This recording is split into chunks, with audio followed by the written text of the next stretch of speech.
안녕하세요. 자, 오늘은 교재 312쪽 나갈 차례입니다. 우리 과목의 가장 어려운 부분으로 들어왔어요. 모두 암기할 사항이라 암기표는 3월 첫 주에 나가겠습니다. 암기표는 그렇게 마음의 결정을 했어요. 자, 그러면 그 지도감독 벌칙 그래가지고 모두 이쪽에서는 약 한 5개 정도가 출제됩니다. 감독상의 명령이 먼저 나와 있는데 법제 37조 개공 등에 대한 감독이거든요. 법제 37조 1항 잠깐 읽어드리기 시작합니다.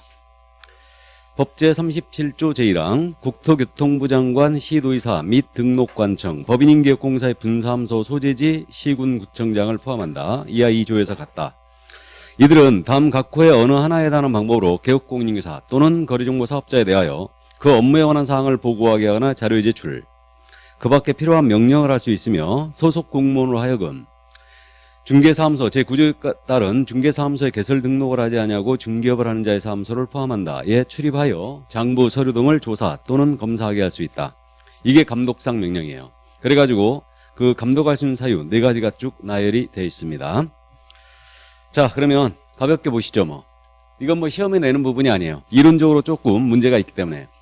이게 감독을 하는 부분인데 구정셈은 원래 감독 상반기 감독 나오거든요. 나오는데 코로나 때문에 못 나오겠죠. 일단은 자, 그래서 이 감독관청은 지금 현재 2명이 언급돼 있죠. 국토부 장관 3명 국토부 장관 또는 시도의사 또는 등록관청입니다. 이 셋은 개업공인인계사나 거래정보사업자예요. 그래서 이들에 대하여 업무에 대한 보고명령, 자료제출명령 내릴 수 있어요. 이게 행정명령이라고 그래요. 그다음에 소속 공무원을 직접 보내가지고 조사, 검사를 하게 할 수도 있습니다. 이게 행정조사라고 부릅니다. 그럼 감독은 어떤 사유로 할 수 있냐면요. 정해져 있는데 거래 동향을 파악하기 위해서 할 수 있어요. 누가 진정서 냈습니다. 위반 사실을 확인하기 위해서 할 수도 있고요. 개업공사에 대한 등록 취소나 업무 정지를 때리기 위해서도, 나아가서 공인인계사에 대한 자격 취소라든가 자격 정지를 위해서도 감독할 수가 있습니다. 여기서요, 특이한 게 지금 이 감독 대상에 무등록업자는 당연히 포함해요. 그래서 이 개공에 보면은 무등록업자가 포함이 되고 있는 거고요. 그리고 거래정보 사업자가 있지 않습니까? 근데 지금 자격 정지를 위해서도 감독할 수 있다고 돼 있어요. 그래서 오늘 공부하는데 자격 정지라는 것은 오직 소속 공인인계사에게만 있어요. 개업공사가 자격증이 있지 않습니까? 근데 개공에 대한 자격정지는 없어요. 우리 법상 자격정지라는 제도는 소공한테만 가능합니다. 그러면 자격정지 처분을 위해서도 감독할 수 있다고 되어 있기 때문에 우리는 해석상 소공도 포함이 된다라고 해석을 하고 있는 거예요. 그럼 감독 대상에 지금 누가 빠진 거예요? 중개보조원이 빠져 있죠. 이자가 빠진 겁니다. 자, 그래서 국토부 장관 우리 개공에 대한 감독권이 있어요. 시도의사도 있습니다. 그래서 우리 인천광역시장은 서구에 있는 개업공사에 대한 감독권이 있습니다. 다음에 등록관청도 당연히 개업에 대한 감독권이 있죠. 다만 이 등록관청에는 분사함소 소재지 등록관청도 포함이에요. 그럼 분사함소 있잖아요. 우리 서구 내에 분사함소가 있는 거예요. 근데 주된 사무소는 광명시에 있는 겁니다. 그럼 원칙적으로 감독권은 광명시장에게 있어요. 이 분사함소에 대한 감독권은. 그러나 감독의 편의를 위해서 분사함소 소재지 시군구청장도 자신의 관내에 있는 이 분사함소에 대한 감독권이 있습니다. 일단 참고하시고요. 자, 그래서 감독은 이런 사유 외에는 일단 할 수 없다. 그러면 이제 요거는 위반했을 때 제재가 이제 문제인데, 제재는 차츰차츰 하시면 돼요. 개공이 감독상 명령 위반했잖아요. 감독은 나왔는데 잠깐 기다려보세요 해놓고 문 닫고 도망가 버렸어요. 그러면 감독상 명령을 위반한 거죠. 이때는 업무정지. 근데 거래정보 사업자는 업무정지가 없어요. 이자는 정보망을 설치 운영하는 자이기 때문에 업무정지 가능하다면 그동안에 정보망에 올라가 있는 물건을 거래할 수 없게 되죠. 그렇기 때문에 거래정보 사업장 이 업무정지가 없고 대신 500만 원 이하의 과태료 해요. 그래서 감독상 명령을 위반한 자가 누구냐에 따라서 제재가 갈리기 때문에 이 부분을 이제 참고를 일단 해 두셔야 됩니다. 자, 그럼 이 정도 감독상 명령 이해만 해 두시고요. 자, 넘어갈까요? 이제 본론으로 가서 행정처분으로 들어가죠.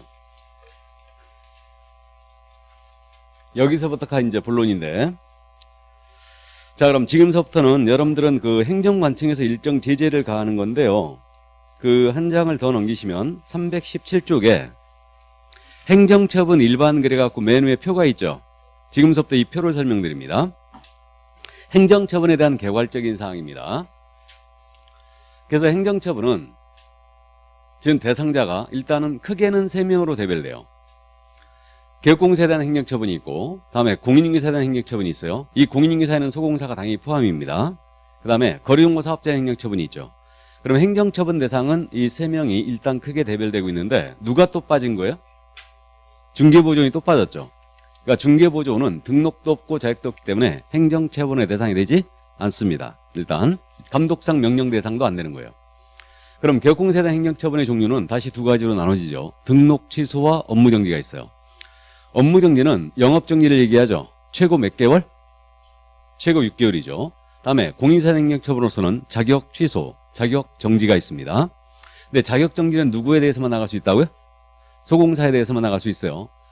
자, 그 다음에 마지막으로 거래용모사업자 행정처분으로서는 지정 취소 처분이 있습니다. 그래서 처음 들으신 분은 꼭 명심할 게 우리 법상 행정처분의 종류는 이 5가지를 얘기한다. 이게 바로 행정처분이에요. 이게. 자, 그러면 등록 취소는 다시 두 가지로 나눠지죠. 그 사유에 해당되면 반드시 등록을 취소해야 됩니다. 이걸 저는 필요적 등록 취소라고 부른다고 그랬죠. 이걸 줄여서 필취 이렇게 부르고 있고, 등록을 취소할 수 있다가 있어요. 이것을 임의적 등록 취소로 부르고 있고, 저는 줄여서 임취라고 불러요. 다른 분들은 이것을 절대적 등록 취소, 상대적 등록 취소라고도 부릅니다. 시험에서도 최근에는 계속 절대적 등록 취소, 상대적 등록 취소라고 부르고 있네요. 그래서 이 정도 참고해 두시고, 그러면 이게 기속행위냐 재량행위냐의 문제가 있는데, 이건 조금 지금 감이 안 오는데, 기속이란 말은 그 사유에 해당되면 반드시 그 처분이 나가야 된다는 얘기죠. 재량권이 없다는 얘기예요. 이 기속이고, 임의적 등록 취소는 말 그대로 재량행위죠. 등록을 취소할 수 있다 그랬으니까 이게. 다음에 업무정지는 유월 이하의 업무정지를 명할 수 있다거든요. 그러니까 재량행위예요. 다음에 자격 취소는 자격을 취소해야 한다만 있어요. 그러니까 기속행위예요. 다음에 자격정지도 유월 이하의 자격정지를 명할 수 있다만 있습니다. 그러므로 재량행위고, 지정 취소 역시 지정을 취소할 수 있다만 있습니다. 그러니까 이거 재량행위예요.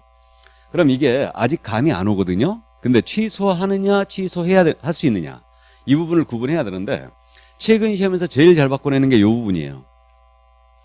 거래용모사업자가 지정 취소 사유에 해당되면요, 지정을 취소할 수 있다 이렇게 떠야 돼요. 근데 지정을 취소해야 한다라고 나오는 거죠. 틀린 거예요. 그래서 이제 나중에 감을 잡게 됩니다. 그래서 이 정도고요. 그럼 필취와 임취는 말 그대로 기속재량이고 전부 다 재량인데, 유일하게 기속으로 하는 게 뭐예요 지금? 자격 취소. 그러니까 자격증을 대여한 자에 대해서는 그 자격을 취소할 수 있다 그러면 틀린 거예요. 취소해야 한다 그래야 돼요. 이게 이제 기속이냐 재량의 문제인데, 그 정도 일단 감만 잡아두시고요. 이 권한을 누가 행사하느냐도 주의해야 됩니다. 그럼 개혁공사에 대한 등록 취소나 업무정지의 권한 누구한테만 있냐면 오직 등록관청에만 있어요. 다음에 공인인계사에 대한 자격 취소라든가 자격정지의 권한은 오직 시도의사에게 있는데, 그 시도의사 중에 사무소 관할 시도의사다, 교부한 시도의사다, 자격증 교부 시도의사에게만 있습니다. 그래서 이 점 또 잊으시고, 그래서 여러분들은 인천시장한테 자격증 받으신다고 그랬죠. 그럼 여러분들이 어디 가서 중개업을 하는지와는 관계없이 여러분들에 대한 자격 취소나 정지의 권한은 오직 인천시장만 갖고 있어요. 교부한자만 갖고 있고요. 거래용모사업자의 지정은 국토부 장관이 해준 거죠. 그러니까 회수할 권한도 국토부 장관에게만 있습니다. 그래서 이렇게 그 행정처분권자와 행정처분의 대상자는 딱딱 정해져 있어요. 개혁공사에 대한 행정처분은 등록관청만, 공인사에 대한 행정처분으로서는 이렇게 교부한 시도의사만, 자격증 교부 시도의사만, 다음에 거래용모사업자에 대한 행정처분은 오직 국토부 장관만이 갖고 있다는 얘기죠. 이거를 감독상 명령권자와 헷갈리면 안 돼요. 우리가 방금 전에 감독상 명령을 봤는데, 우리 인천시장은 여기 서군에 있는 개공에 대한 감독권이 있다고 그랬죠. 그럼 인천시장이 감독 나왔다가 개혁공사의 등록 취소나 업무정지 사유를 발견한 거예요. 그래도 인천시장은 직접 본인이 개공에 대한 등록 취소나 업무정지를 못 때립니다. 감독만 할 수 있을 뿐이고, 위반 사실이 발견되면 등록관청에 통보해 주겠죠. 서구청장에 통보해가지고 야, 위반 사실을 확인했으니까 처분해라 이렇게 하겠죠. 그래서 행정처분권자와 대상자는 딱딱 정해져 있고, 감독상 명령권자와 이걸 혼동하시면 안 된다는 얘기예요. 그래서 이 정도 감만 잡아두시고요. 자, 그러면 이제 행정처분은 생계에 막대한 타격을 입히더라 이거예요. 그렇기 때문에 변명의 기회를 주는데, 이 변명의 기회라는 게 바로 사전 절차예요. 이게. 그래서 사전 절차로서는 크게 두 가지로 나눠집니다. 하나는 청문이 있고 하나는 의견 제출이 있어요. 그럼 청문은 우리가 국회 인사청문을 들어봤는데, 대상자 불러다 놓고요. 의견을 들어보고 증거를 조사하는 절차죠. 이게 청문이고요. 의견 제출은 그야말로 의견만을 들어보는 거예요. 대상자에게. 그럼 청문은 증거까지 조사하니까 중요한 행정처분 나갈 때는 청문해야 됩니다. 그럼 중요한 행정처분이라는 게 여기서 취소겠죠? 그래서 취소할 때는 청문을 하게 돼 있어요. 이게. 그래서 취소할 때는 청문을 해줘야 되고요. 다음에 그러면 나머지 정지처분 나가잖아요. 이때는 의견 제출을 받으셔야 됩니다. 이게. 그래서 이 취소라는 게 세 가지가 있지 않습니까? 등록 취소가 있고 자격 취소가 있고 지정 취소가 있는 거예요. 그래서 이것을 할 때는 청문을 미리 해줘야 돼요. 그러니까 취소 시에는 청문을, 정지 시에는 의견 제출을 받으셔야 됩니다. 우리 대법원의 기본 입장은요. 취소나 정지를 때리면서 청문이나 의견 제출을 거치지 않고 나갔지 않습니까? 그러면 이건 변명의 기회를 부여하지 않았으니까 이 처분은 무효다라는 게 대법원의 태도예요. 근데 우리가 주의할 점은 뭐냐면요. 등록을 취소할 때는 청문을 해야 합니다. 다만 반드시 해야 되는 건 아니에요. 이걸 주의해야 돼요. 이거를. 그럼 예를 들어서 개인인 계공이 사망을 했습니다. 법인이 해산을 했어요. 그러면 이때는 등록을 반드시 취소하게 돼 있거든요. 근데 돌아가셨는데 청문하고 이거 등록 취소해야 될까요? 귀신 데려놓고 청문할 수 없는 거 아니에요. 그렇기 때문에 취소할 때는 청문을 해야 한다 그러면 맞는 거예요. 그런데 취소할 때는 청문을 반드시 해야 된다 그러면 틀린 거예요. 무슨 말인지 되시죠? 우리는 이런 미묘한 부분들을 이해하고 있어야 됩니다. 자, 그래서 이 정도. 자, 그래서 취소할 때는 청문을 미리 한다. 이 정도만 감 잡고요. 이제 우리는 각각의 사유를 봐야 됩니다. 그래서 필요적 등록 취소 사유 8가지, 의무적 등록 취소 사유 11가지, 업무정지 사유 15가지, 자격 취소 사유 4가지, 자격 정지 사유 7가지, 다음에 지정 취소 사유 5가지인데 모두 암기를 하셔야 됩니다. 이거를. 그래서 이 부분이 상당히 부담이 되는 거죠. 가뜩이나 암기에 취약해 죽겠는데 돌아서는 순간 잊어버리기 시작하고 있는데 암기를 해야 되기 때문에 이게 이제 부담스러운데, 그래도 이걸 암기 못해갖고 내가 중개사법을 망쳤다라는 분을 본 적이 없습니다. 암기를 다 하시게 될 겁니다. 암기를 안 하고서는 중개사법이 굉장히 불안해져요. 특히 이 제재만이라도 암기가 돼 있잖아요. 그럼 중개사법에 자신감이 붙습니다. 근데 여러분들이 이거를 암기하는 시점이 상당히 늦어진다는 거죠. 9월달 그 정도까지 가요. 이게. 그러니까 어쨌든 지금 이제 1차 과목에 워낙 주력을 해주고 있기 때문에 다른 과목에 치여가지고 중개사법을 미처 못하고 있는 거예요. 그래서 이제 암기표가 3월달에 나가면 왔다리 갔다리 하면서 이제 천천히 보시면 됩니다. 천천히 하시면 돼요. 아셨죠? 반드시 암기를 해줘야 됩니다. 이게. 자, 그래서 이제 요게 행정처분에 대한 개략적인 사항이고, 오늘은 지금 현재 사실 기초를 들으신 분도 계시지만 이제 입문 과정이기 때문에 오늘은 제가 하고 싶은 것만 하고 갈 거예요. 일단은 중요 사항만 하고 가겠다는 얘기입니다. 이걸 전부 다 보기는 여러분들 부담스럽거든요. 그러니까 3, 4월 달에는 이제 정확하게 다 보는데 다 보고 나잖아요. 그럼 중개사법 어떤 놈이 쉽다겠어부터 시작해갖고 여기저기서 18 나오기 시작해서 이게 상당히 스트레스 받아요. 막 이 너무 신경 쓰면요, 막 속이 울렁거립니다, 이거. 그래서 어쨌든 암기에 상당한 부담을 갖고 있죠, 우리가. 근데 내린 게 정해져 있어요. 필치, 자격취소, 자격정지. 반드시 암기하고 있어야 되죠, 이거는. 나머지는 눈으로 익혀도 돼요, 일단은. 자, 그러면 이제 먼저 우리는 교재 순서에 따라서 자격 취소부터 보겠습니다. 자격 취소와 자격 정지는 반드시 이해를 하고 계셔야 됩니다. 암기하고 있어야 되는데, 그 318쪽에 지금 자격 취소가 지금 4가지가 박스 안에 들어가 있죠. 자, 그래서 가볍게 보세요. 그럼 이거 자격 취소 권한은 오직 자격증을 교부한 시도센터만 있다고 그랬어요. 그래서 이런 절차가 마련되어 있는데, 그럼 예를 들어서 자격증을 교부한 시도의사는 인천광역시장이에요. 이자가 자격증을 교부했어요. 근데 중개사무소는 어디서 열었냐면 경기도 광명시에서 열었어요. 그럼 지금 자격 취소나 정지의 권한은 오직 인천시장에게만 있는 거죠. 이자에게만 있는 거예요. 근데 경기도의사가 감독을 나갔습니다. 그래가지고 감독 나갔다가 자격 취소에 해당하는 사유, 자격 정지에 해당하는 사유를 발견했어요. 발견을 하게 되면 이분은 사무소 관할 시도의사이기 때문에 직접 자격 취소나 정지를 못하는 거죠. 그럼 분명히 교부한 시도사한테 통보해 주는 건 맞겠죠. 이자에게 통보해 줘야 될 거예요. 근데 이자가 발견을 했기 때문에 통보하기 전에 자격 취소나 정지에 필요한 절차를 이행을 하래요. 필요한 절차를 이행을 하고 자격증을 교부한 자에게 통보해야 한다 이렇게 돼 있는 거죠. 그럼 자격 취소에 필요한 절차가 뭘까요? 방금 했죠 지금. 청문하라고 했죠. 자격 취소하려면 청문하라고 했어요. 정지에 필요한 절차는 의견 제출. 이걸 받으라는 얘기예요. 그래서 이자가 발견을 했으니까 이러한 절차를 이행하고 교부한 자에게 통보해 주잖아요. 그럼 교부한 자가 최종적으로 자격 취소나 정지 처분을 하게 됩니다. 그러니까 속된 말로 뺑이는 누가 친다?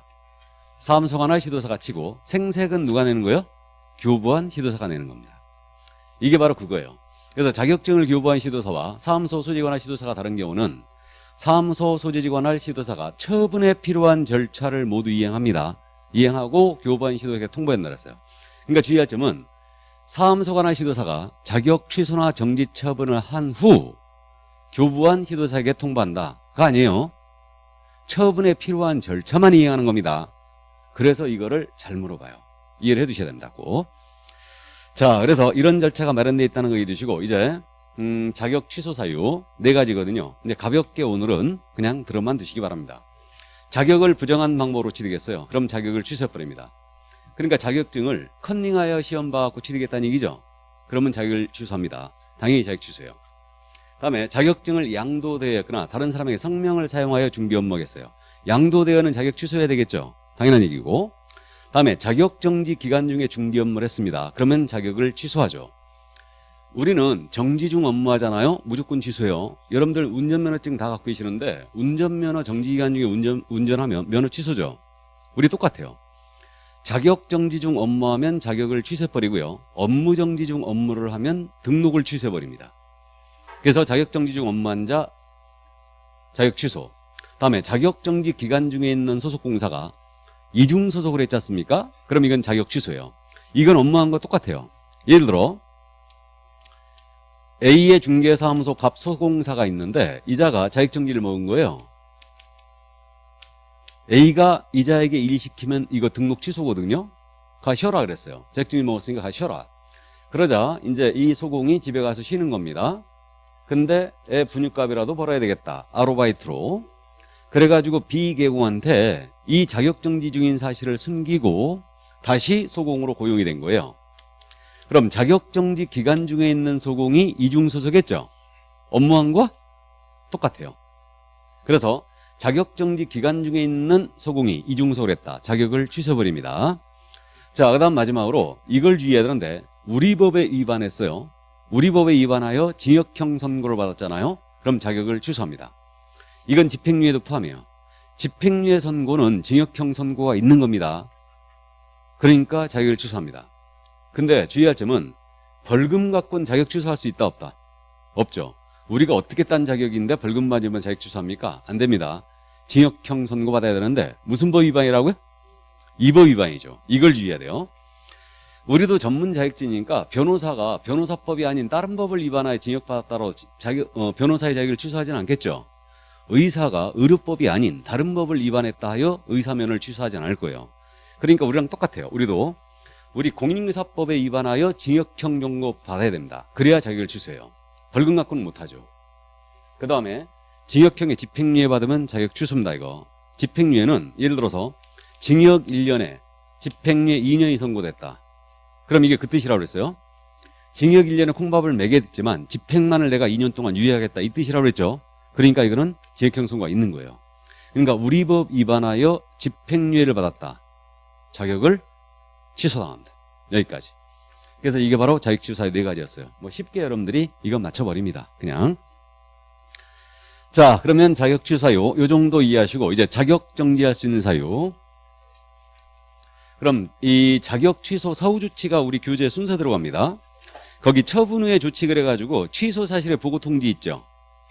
찾았습니까? 지금 319쪽 하고 있는 거예요.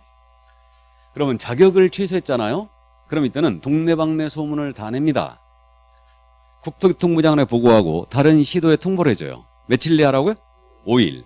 우리 과목에 유일무이가 아니구나. 토지거래 허가제에서 5일이 있구나. 일단은 우리 공인사법 쪽에서는 유일한 5일이죠 또. 이거 꼭 기억해야 돼요. 그러면 이해를 좀 해야 되는데 왜 자격 취소 시에는 국토부 장관에게 보고하고 다른 시도에 통보할까? 기억나세요? 자격을 취소당하면요 3년 동안 얘 시험 못 봐요. 맞죠? 그러니까 자격 취소당했는데 제도 가서 시험 보면 안 되지 않습니까? 동네방네 소문을 다 내는 거죠. 이들이 바로 시험 시행 기관장이에요. 국토부 장관이라든가 시도의사가. 그러니까 동네방네 소문을 다 내는 겁니다. 며칠 내에 내라고요? 5일. 그럼 자격정지 시에는 동네방네 소문 달랠 일이 없죠? 딴 데 가서 시험 볼 일이 없으니까. 이해되세요? 그래서 이걸 주의해야 됩니다. 취소 시에만 5일 내 국장 보고하고 다른 시도에 통보하는 거예요. 자격 취소 시에만.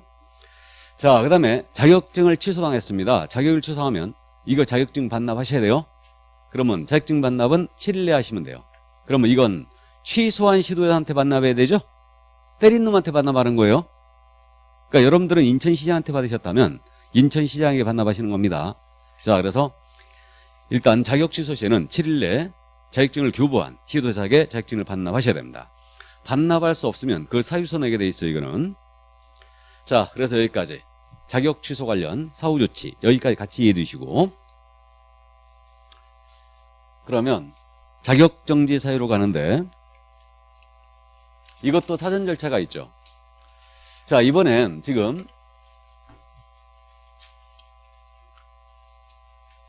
자격 정지 처분, 이거는 이제 소공사한테만 있다고 그랬는데 일단 소속공사, 개공은 자격정지 먹을 수 없어요. 그러면 지금 이 자격정지에 대해서는 그 절차 마찬가지로 잠깐 보고 갑니다. 이번엔 등록관청이 감독을 나갔어요. 자, 등록관청이 감독을 나갔다가 공인중개사에 자격정지에 해당하는 사유를 발견했어요. 이자가. 그러면 등록관청은 시군구청장이죠. 자격증과는 전혀 관련이 없습니다. 그러니까 이자는 의견 제출도 못 받아요. 사전 절차를 이행하지 못한다는 얘기죠. 그러니까 자격에 대한 부분은 시도의사와 관련이 있기 때문에 시도의사만이 청문과 의견 제출을 받을 수 있어요. 야는 시군구청장에 불과하기 때문에 자격증지 사유를 발견했지 않습니까? 그러면 지첩시 시도의사에게 통보만 해주면 돼요. 그럼 그 시도의사가 사무소 관할 시도의사냐 교부한자냐 이게 문제가 있는데 해석상 저는 사무소로 해석하고 있어요. 그럼 자신의 관할인 경기도의사에게 통보를 해주면 이자가 필요한 절차를 이행하고 교부한자에게 통보할 거예요. 그래서 등록관청은 소속 공인중개사의 자격정지 사유를 발견했다. 그러면 지첩시 그 사실을 시도의사에게 통보만 해줍니다. 이해되세요? 이게 바로 1번이에요. 근데 사무소 관할 시도사는 이걸 발견하면 필요한 절차를 이행하고 교부한자에게 통보하라고 그랬죠? 근데 등록관청은 시도의사에게 지첩시 통보만 해주면 되는 거예요. 그럼 이자가 필요한 절차를 이행하고 교부한자에게 통보해 줄 거예요. 그럼 최종적으로 자격정지를 때리게 되겠죠. 일단. 자, 그 다음에 자격정지는 최고가 몇 개월이라고요? 6개월. 그럼 6개월이면 이거 시도의사가 자격정지 같은 사안에 대해서 때리면서 재량권을 남용할 소지가 있죠. 이거를 봤더니 이 소공은 아주 친절하고 반성의 깊이가 아주 반성해 보여요. 그래갖고 같은 사안인데 한 달만 때리는 거예요. 근데 이 소공은 아주 큰 소리 빵빵 칩니다. 밉습니다. 밉다 하여 6개월 때려버린 거. 그러면 안 되겠죠. 그러니까 기준기간을 정해줬죠. 그래가지고 여기 써 있는 거, 요 기준기간, 요 경우는 몇 개월, 요 경우는 몇 개월, 요 경우는 몇 개월 이렇게 이제 돼 있는 거예요. 그래가지고 소공이 이중소개했잖아요. 기준기간 6개월이에요. 다음에 소공이 거래계약서에 거짓 기재했거나 이중계약 썼다. 그러면 역시 6개월입니다. 기준기간이. 그래가지고 이렇게 기준기간 6개월이냐 3개월이냐 정해놓고 이 기준기간에서 위반행의 동기, 결과, 회수를 참자가 2분의 1 범위에서 가중, 감경할 수 있고 가중을 하더라도 유효를 초과하여 가중할 수는 없다. 그러니까 자격증인은 최고가 6개월이에요. 일단은 요거 기준기간이거든요. 자격증인 기준기간인데 요거 암기해야 될 것 같아, 안 해야 될 것 같아? 예? 해야 될 것 같죠? 예, 해야 됩니다. 6개월인지 3개월인지 이제 감 잡게 될 거예요. 나중에 왜 그런지 감을 잡을 겁니다. 자, 그러면 이 정도. 그러면 이제 자격정지 사유는 소공이 이중소개했다. 양다리 걸치다 걸리면 자격정지예요. 근데 자격정지 중 이중소가면 자격 취소예요. 평상시 이중속은 자격정지예요. 자격정지 중 이중속하면 자격 취소하죠. 그 다음에 소공 인장 등록해야 되잖아요. 안 했잖아요. 자격정지. 성실 정확하게 설명 안 했잖아요. 자격정지. 다음에 설명서에 서명, 중개행했는데 서명 및 날인해야 되는데 안 했잖아요. 자격정지. 거래계약서에 중개행했는데 서명 및 날인해도 자격정지. 거래계약 쓰면서 소공이 다운계약 썼거나 업계약 썼거나 이중계약 썼다. 그러면 역시 자격정지고, 소공이 금지행했죠. 매무수거 증시 직투단에 걸렸다. 그럼 여기 걸리면 일단은 마찬가지로 자격정지를 받을 수 있습니다. 자, 그럼 이 정도. 그래서 이게 자격정지 사유라는 거 감만 잡아두시기 바랍니다. 9일 이제 암기를 하게 될 거예요. 자, 그럼 자격정지까지 봤고요. 이제 필요적 등록 취소로 갑니다. 자격정지 시에는 자격증 반납 규정이 있을까요? 없을까요? 없어요. 우리는 취소 시에만 반납합니다. 며칠 내에 반납한다고요? 7일. 다음에 자격을 취소한 시도사는 5일 내 국장에게 보고하고 다른 시도에 통보하는 거예요. 그래서 동네방네 소문을 다 낸다. 왜 낸다고요? 예, 다른 데 가서 시험 보면 안 되니까. 그러니까 자격정지는 보고하고 통보할 사항이 아니라는 거예요. 이해를 꼭 해두세요. 그거 엄청 잘못 씁니다. 자, 그럼 이제 개공에 대한 등록 취소, 필요적 등록 취소, 이건 자다가도 벌떡 일어나서 할 정도로 중요하다. 암기 꼭 해야 돼요. 그러니까 자격 취소, 자격 정지, 필취, 이 세 가지는 무조건 암기하고 있어야 돼요.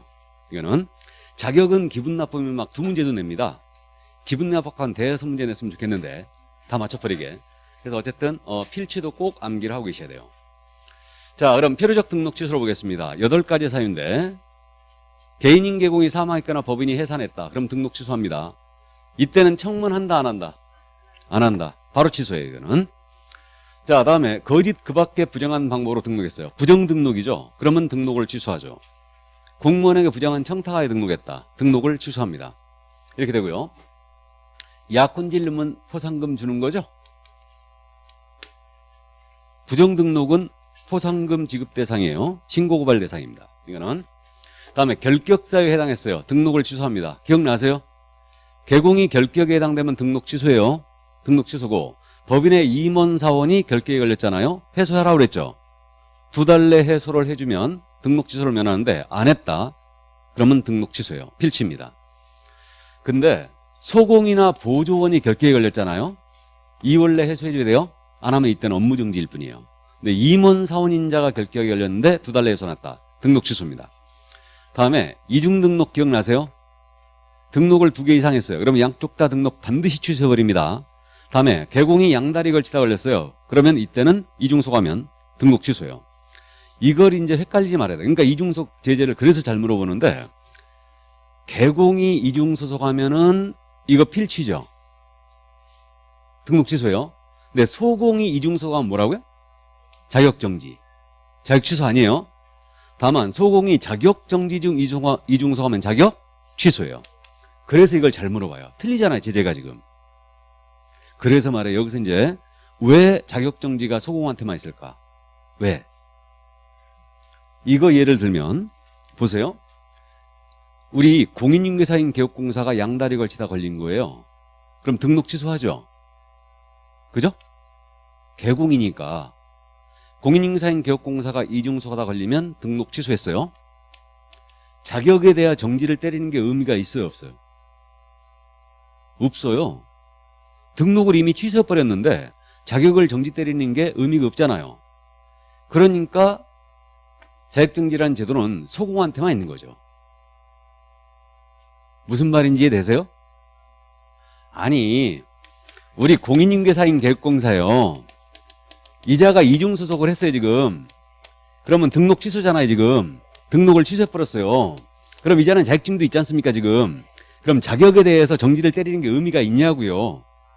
없잖아요. 등록을 취소해버렸는데, 등록 취소하면 3년간 결격이에요, 지금. 중개업종사 금지입니다. 맞죠? 그럼 자격증 때리는 게 의미가 없다는 얘기예요. 그러니까 소공한테만 있는 거예요, 자격정지는. 그럼 소공이 이중소가면은 자격 정지죠. 6개월 동안 6개월 이하의 자격을 정지할 수 있어요. 그러니까 자격정지라는 제도는 개공한테만 있는 거죠. 그죠. 소공한테만 있는 거죠. 개공은 자격정지가 없습니다. 무슨 말인지 되시죠? 그래서요, 자격정지가 왜 중요하냐면요, 이게 자격정지가 이장불 확거 거금 줄게거든요. 사유가 이장불 확거 거금 줄게. 펴놓고 볼까?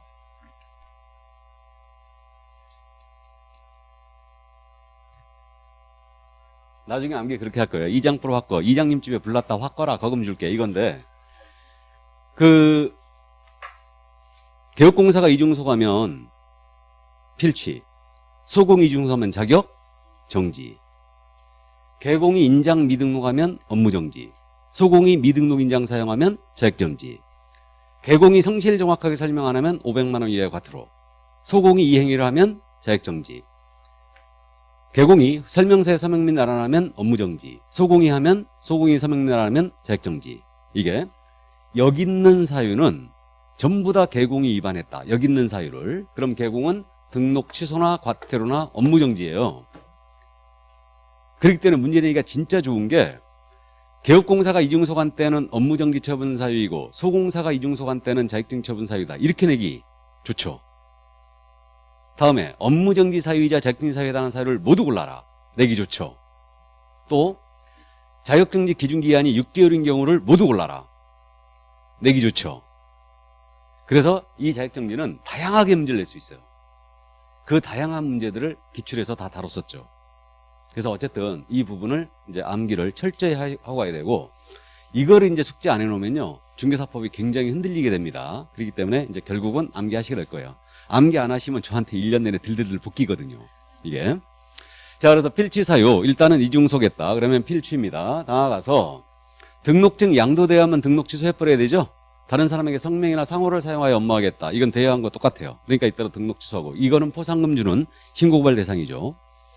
그 다음에 업무정지 기간 중에 중개 업무했어요. 당연히 등록을 취소하죠. 자격정지 중 업무하면 자격 취소, 업무정지 중 업무하면 등록 취소. 그 다음에 한 가지가 더 있는데, 자격정지 처분을 받은 소공으로 하여금 중개 업무를 하게 했어요. 그럼 등록 취소당합니다. 이거죠. 예를 들어서 개업공사 A의 중개사무소였거든요. 갑소공이 있는데 역시 자격정지 3개월을 받은 거예요. 그럼 쉬게 해야 되는데 너무 바빴다는 얘기죠. 너무 바빠가지고 이 A가 자격정지 받은 소공으로 하여금 중개 업무를 하겠어요. 그럼 이자는 등록 취소, 필취예요. 업무한 소공은 어떻게 돼요? 자격 취소죠. 정지 중 업무했으니까. 그래서 자격정지 처분을 받은 소속 공인중개사로 하여금 중개 업무를 하게 했을 때, 이때는 개공은 등록 취소입니다. 너무 과해 보이죠? 아니, 바쁘면 좀 일 좀 시킬 수 있지. 그렇다고 등록 취소해버려? 제가 이상하게 보는 거는 출제자도 이상하게 봅니다. 너무 과해 보인다는 얘기예요. 그래서 주의해야 됩니다. 자격정지 받은 소공으로 하여금 중개 업무를 하겠다. 그럼 개공 등록 취소예요. 이해하죠? 자, 다음 마지막으로 이제 상습범 가중처벌이죠. 최근 1년 내 이 법에 의하여, 공사법에 의하여 2회 이상의 업무정지 처분을 받고 다시 업무정지 처분 해당 행위를 했잖아요. 그럼 이때는 가중처벌합니다. 등록 취소해버려요. 그럼 이거죠. 자, 2월 8일 날 업무정지를 먹었어요. 이자가 8월 8일 날 업무정지 또 먹었어요. 지금 2번 먹었죠. 그런데 지금 여기서부터 기산했을 때 1년이 되는 마지막 날, 다음에 2월 7일 날 업무정지에 해당 행위를 한 거예요. 그럼 이때는 업무정지가 나가는 게 아니고 가중처벌합니다. 등록을 취소해버려요. 그래서 1년 내에 2회 이상의 업무정지 처분을 받고 다시 업무정지에 해당 행위를 했잖아요. 그럼 이때는 등록 취소예요. 이게 삼진아웃이에요. 1년 내에 업에 걸렸잖아요. 삼진아웃입니다. 등록 취소해버려요. 이때는. 근데 이자가 하루를 넘겼어요. 하루를. 2월 8일 날 적발됐다. 그럼 이때는 등록 취소? 아닙니다. 여기서부터 다시 시작이죠. 그래서 1년 내에 2회 이상 업무정지 먹고 다시 업무정지 위반행위 됐다. 그럼 이때는 등록 취소예요. 이게 다름 아닌 삼진아웃죄다. 1년 내 업에 걸리면 삼진아웃이에요. 상습범 가중처벌입니다. 이거는. 자, 그래서 필요적 등록 취소 있지 않습니까? 8가지인데 요거는 이제 두 음자를 잠깐 말씀드리면 사망할 때 사, 노란색으로 써 있는지 지금. 그 다음에 부정등록 부, 결격사유 결, 이중등록 이, 이중소속 이. 그 다음에 등록증 양도대의 양. 암기표에서 양자는 전부 다 양도대예요. 다음에 업무정지 기간 중에 중개 업무했거나 자격증지 받은 소공을 하는 건 중개 업무하겠다. 정.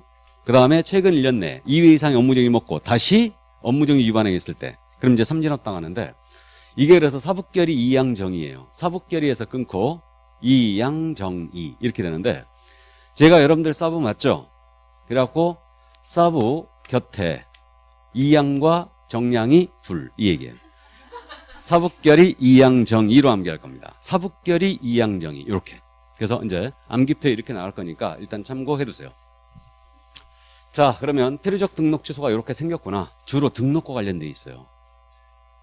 사망해산, 부정등록, 결격사유, 양도대여, 이중등록, 이중소속.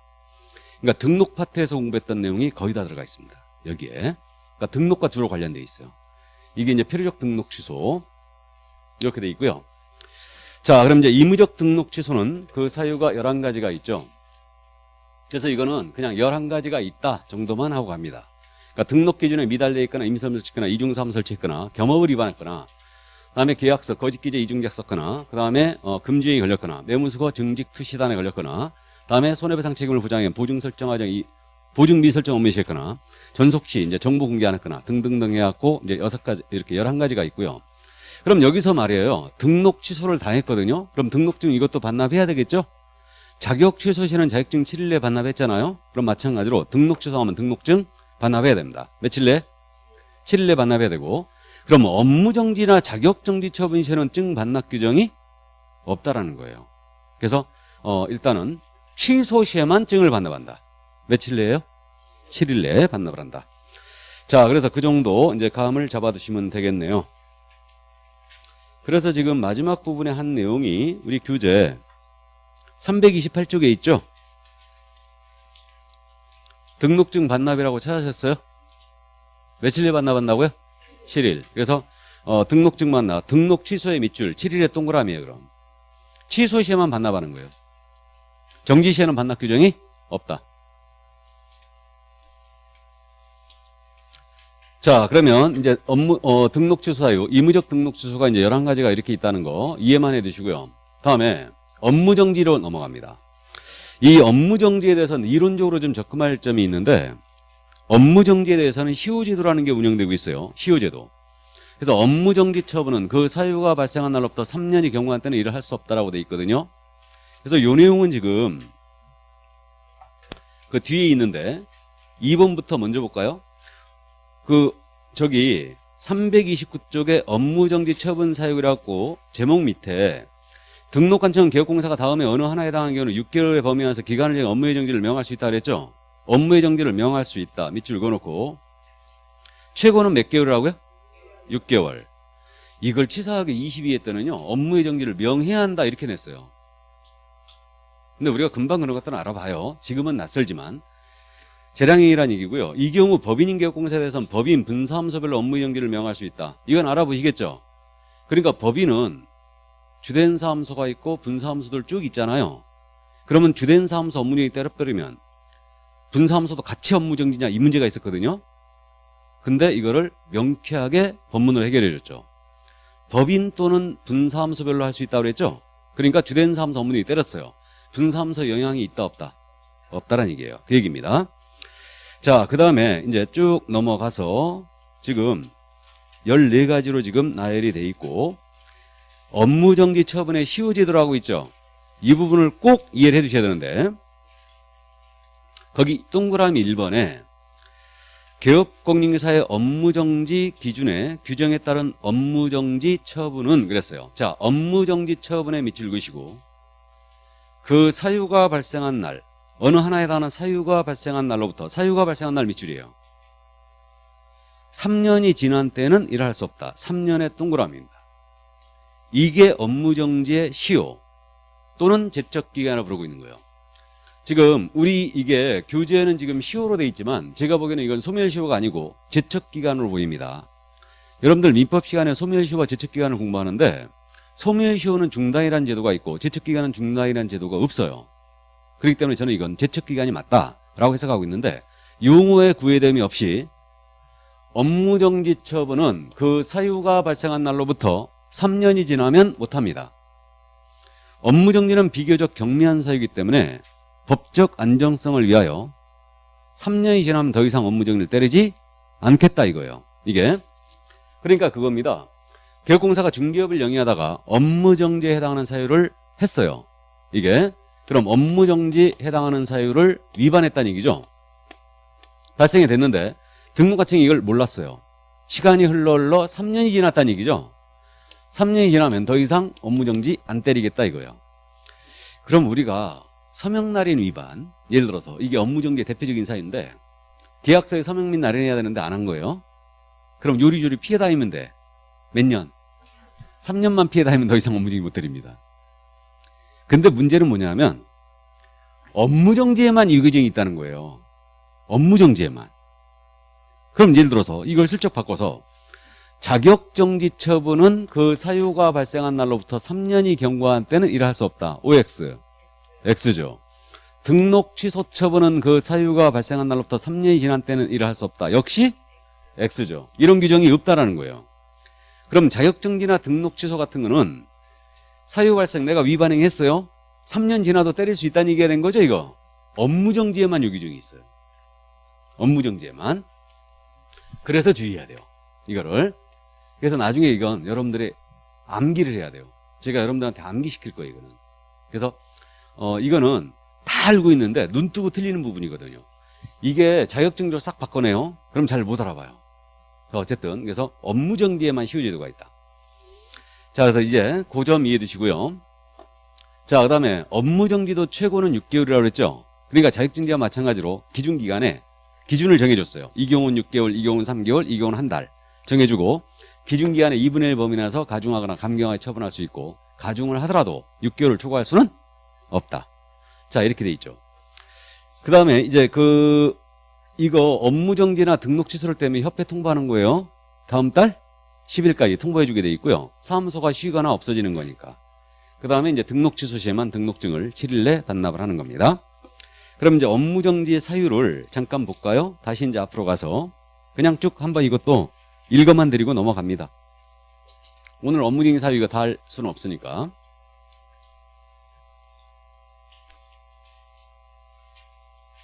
우리 교재는 업무정지 사유가 지금 14가지인데 정확하게는 14가지예요. 근데 이제 이게 기준기간 때문에 15가지로 제가 나눠서 지금 규정을 뒀기 때문에 15가지라고 말씀드리는 거예요. 그래서 결격자를 고용했다. 그러면 2개월로 해소하면 업무정지를 명하는데 결격자 고용, 결격에 해당하는 소공이나 보조원을 두게 되면 업무정지예요. 인장, 업무정지, 전속 시 전속계약 사용 안 했거나 보관 안 했거나 정보 거짓 공개했거나 거래사실 이제 거래망에 공개했다. 거래사실 있었는데 통보 안 했다. 업무정지예요. 설명서 작성 교반했거나 보존 안 했거나 설명서 서명 및 안 했다. 서류 관련 의무 위반은 전부 다 업무정지예요. 거래계약서 작성 교반했거나 보존 5년 안 했다. 역시 다 업무정지입니다. 이게 기준기한은 6개월, 3개월, 6개월, 3개월 이렇게 돼 있어요. 요것도 나중에 암기를 해야 됩니다. 6개월인지 3개월인지 기준기한이.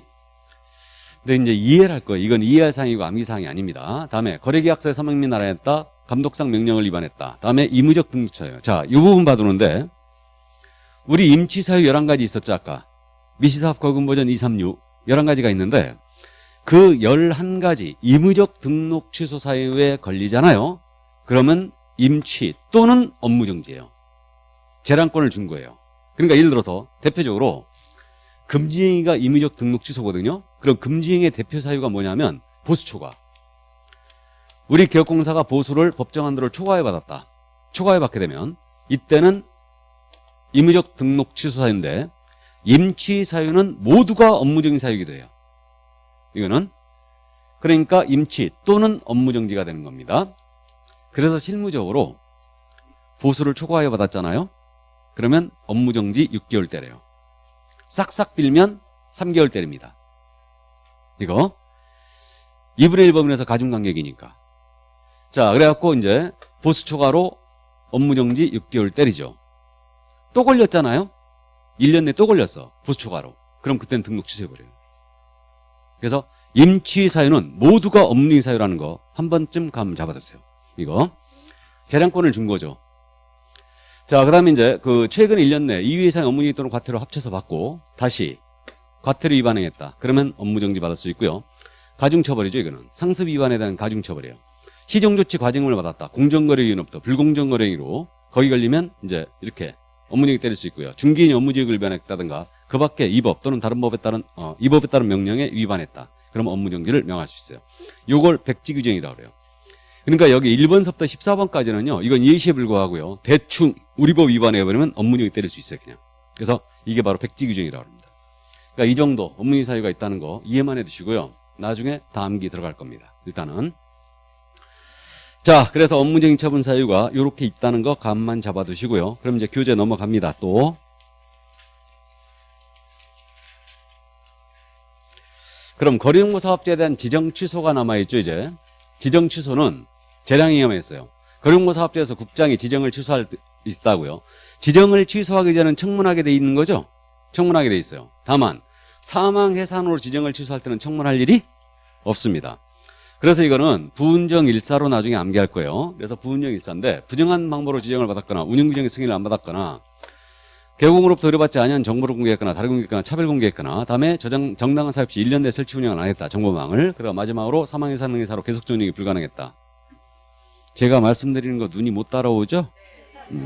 일단 그냥 안 따라온다고? 그래도 따라오세요. 예. 그래서 나중에 암기하자고요. 다 암기해야 돼요. 이거. 그래서 이 정도. 이게 행정처분 사유 전부 다였습니다. 그래서 어쨌든 그 행정처분 사유, 필취, 임취, 업무정지, 자격취소, 자격정지, 지정취사유 이렇게 있는데 자격취소와 자격정지 암기를 해야 될 거고요. 필취 사유는 여러분들이 암기도 하고 가셔. 근데 임취나 업무정지 사유가 엄청 많죠. 임취 11가지, 업무정지 15가지 사유인데 이건 여러분들이 이제 눈으로 익혀. 그러니까 이게 임취인지 업무정지인지 임취인지 업무정지 이렇게 구분하면서 가면 돼요. 그리고 그렇게 하면 못 넘어갈 게 아니다. 자, 문제는 또 이런 게 있어가지고 여러분들이 이 부분을 더 어려워하시는 거예요. 이론적으로 이해를 해야 될 부분이거든. 이것도. 우리 개업공사가 중개업을 영위하다가 폐업신고를 했어요. 그럼 재등록을 했잖아요. 그러면 이 재등록 개공은 폐업신고 전 개공의 지위를 그대로 승계해요. 승계합니다. 요 규정을 이해해 주셔야 되는데 요 규정 우리 법 40조에 들어왔거든요. 그럼 교재 지금 현재 334쪽을 가고 있는 거죠. 행정제재처분 효과에 승계라고 돼 있죠. 이 부분인데 요 규정이 왜 들어왔냐면 이것 때문에 들어온 거예요. 쉽게 납득이 되는데 우리 개업공사가 중개업을 영위하시다가 폐업 신고를 해버리는 거예요. 왜 폐업 신고했느냐? 여기서 위반 행위가 있었거든요. 서구에서 중개업을 영위하다가 위반 행위를 한 거예요. 그러니까 서구청장으로 등록 취소나 업무 정지를 먹을 것 같으니까 싹 폐업을 해버립니다. 그리고 일정 기간을 쉬는 거예요. 쉬고 재등록을 하는데 재등록은 어디서 했냐면 김포시에 가서 하는 거예요. 그럼 요 규정이 없을 때는 어떤 문제가 생기냐면 요 김포시의 등록과 서구의 등록은 틀린 등록이죠. 그럼 서구에서 위반했던 것을 이유로 하여 김포시의 등록을 취소할 수 있느냐. 이게 법리적으로 문제가 생겼던 겁니다. 이걸 명쾌하게 40조의 규정을 두면서 해결해 버렸어요. 그래서 개업공사가 폐업 신고 다시 등록을 했어요. 이자가 바로 재등록 개업공사예요. 다시 등록을 한 때는 폐업 신고 전에 개업공사의 지위를 승계한다 그랬어요. 그러니까 재등록 개업공사는 폐업 전 개공의 지위를 그대로 승계한다는 얘기죠. 그대로 지위를 승계하게 됩니다. 그러면 요 규정 하나로 폐업 전 위반 행위가 있었다면 여기서 등록 취소는 업무에 때릴 수 있다는 얘기죠. 그 얘기입니다. 그래서 재등록 개업공사에 대해서는 폐업 신고 전에 등록 취소, 업무정지 사유로 인한 행정처분이 가능하다고 그랬어요. 그러니까 폐업 신고하기 전에 위반했던 이 사유를 이유로 해서 이 김포시의 등록을 취소하거나 업무정지를 때릴 수 있다고 그랬죠. 행정처분이 가능하다고 그랬습니다. 다만 폐업기간이거든요. 폐업기간이 3년을 초과한 때는 그러하지 아니하다 그랬어요. 그러면 폐업기간이 뭐냐면 여기 폐업 후 재등록하기까지 기간, 요 기간이 폐업기간이에요. 그러니까 쉰 기간이죠. 쉰 기간. 요걸 폐업기간이라고 불러요. 요 폐업기간이 3년을 초과를 했다. 그러면 폐업전 위반에 대하여 더 이상 거론하지 않겠다 그런 거예요. 왜 그랬을까? 이게 업무정지 시효가 3년이었죠. 근데 근본적인 이유는 왜 그러냐면 우리 기억나세요? 결격사유. 깜빵 갔다 왔어요. 몇 년 지나면 괜찮습니까?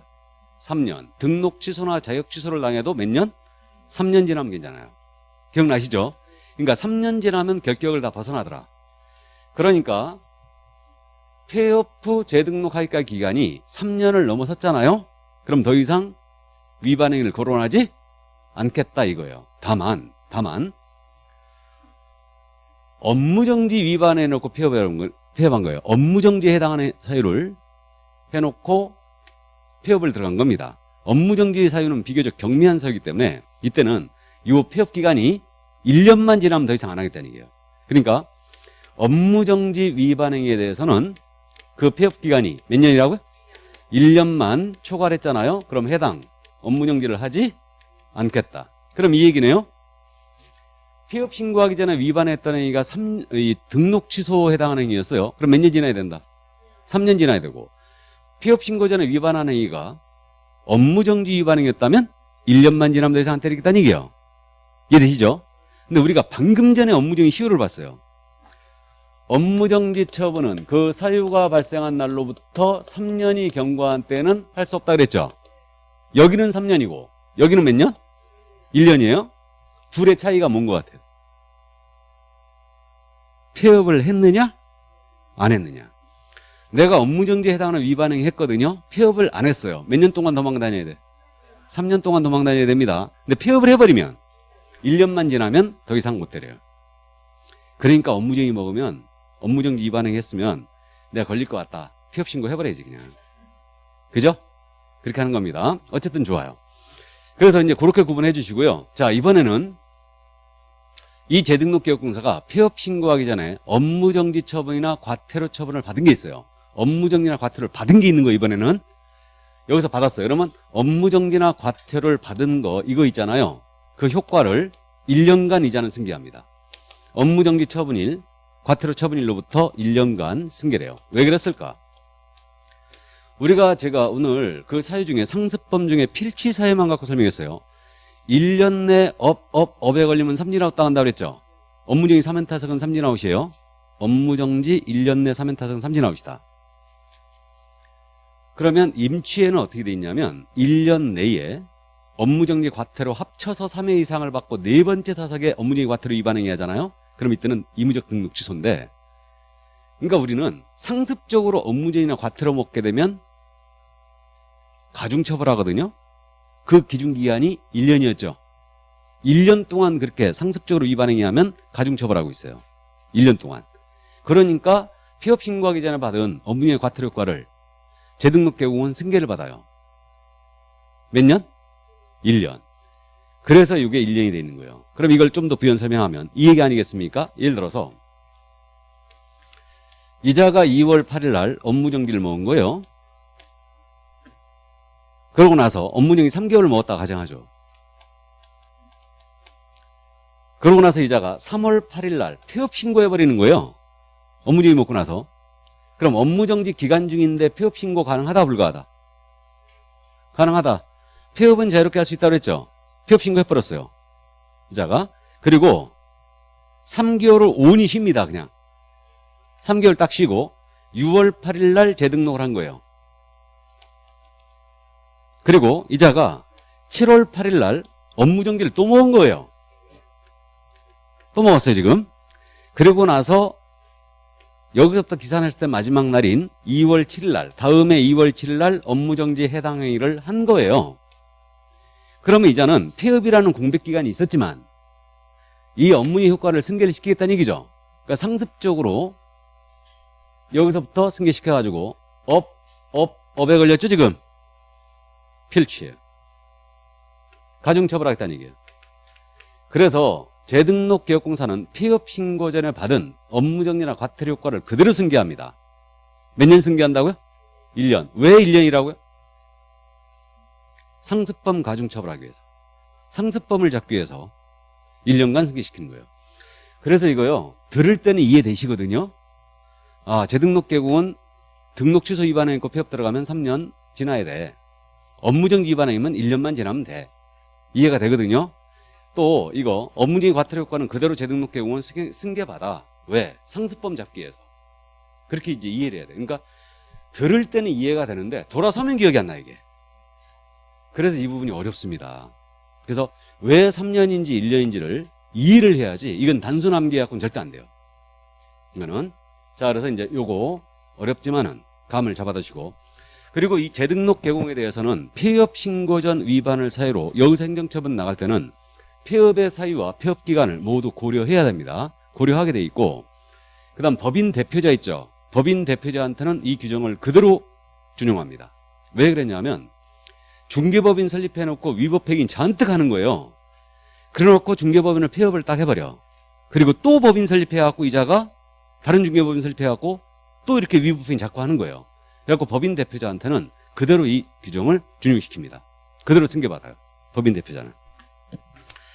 자, 그래서 재등록 개업공사에 대한 행정제재처분 효과의 승계 이 내용을 다 본 겁니다. 조금 어렵죠? 예, 조금 어려워요. 자, 그래서 행정처분 여기까지. 그래서 이제 행정처분 쪽에서만 딱 3개가 나오는 거예요.